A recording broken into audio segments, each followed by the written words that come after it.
Coming up next on WTOL 11 Your Day, state lawmakers working on legislation with 38 other states moving to put cyberbully laws in place. We'll hear more about their efforts and how big of a problem we're facing. That's next.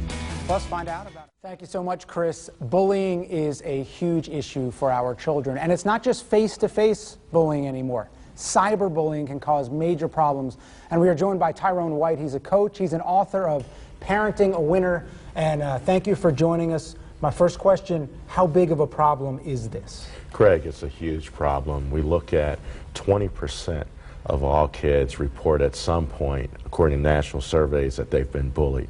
And then another 20% have said that they've been the aggressor online.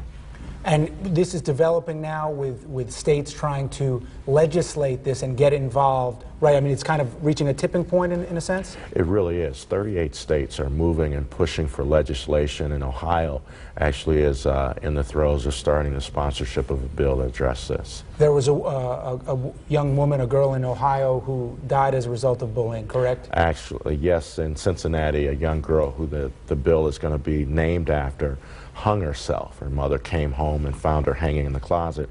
And then on the eastern part of the state, Menor High School has had 5 suicides in the past 6 years. So this has tremendous consequences. So scary to hear. Now how is cyberbullying different from, I don't want to call it old school bullying, but what we were used to as kids and what people have been used to for years? When you look at the traditional form of bullying, that's face-to-face, easily recognizable, identifiable, and easier to intervene. When you talk about cyberbullying, it takes us back to when we were involved in the Vietnam War. Here you had soldiers fighting side by side or being side by side with people, and then at night, these were the same people that were killing them. When we look at it online, you don't know who the aggressor is. And so the assumption is kids are thinking everybody is involved in attacking them, and also it opens up the venue where people from other places throughout the country and world can get involved. So in some ways, is it more dangerous than the face-to-face bullying? I think the consequences are more deadly because it's hard to unroot it. And so it leaves school systems and parents really at a loss.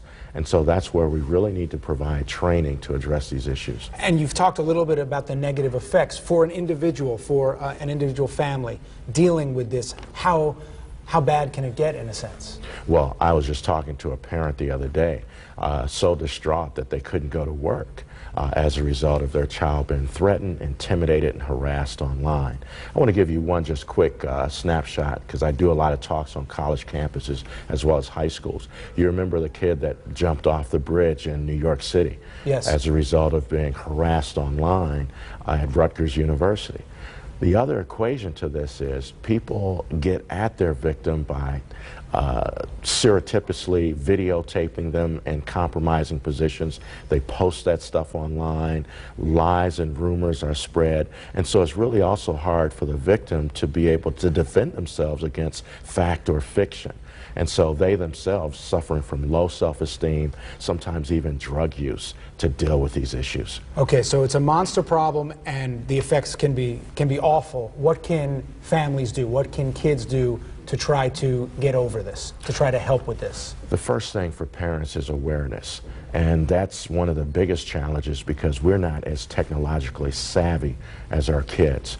And so we've got to get skills. We've got to train ourselves up. We got to recognize when our children are acting in strange ways. Do they operate with multiple online accounts, which means they could actually be a perpetrator? Or is their behavior changed to the point where they're sad and sullen, which could mean that they're a victim? We've got to educate our children on how to recognize what's appropriate or they're being treated inappropriately. Is this also a question, if you have a doubt, you need to go onto their page, go onto whatever site it is, and try to get any information you can and not be passive about it if you're a parent? You're absolutely right. And also talk to your children's friends, because a lot of times kids will communicate with their friends before they will their parents. I just want to say this. I do a lot of training like this. I'm going to be at a high school Monday. Schools are liable for not having policies in place. And there are tons of lawsuits out there for school systems, and now we're starting to see that even trickle down to parents being sued if their children are involved in being bullies. So this is a developing issue. It's getting bigger, and there are ways to fight it, but you need to be aggressive. Exactly. Okay, thank you so much Thanks, for Greg. coming in. That's some All right. such interesting information that we're learning. Now, coming up next,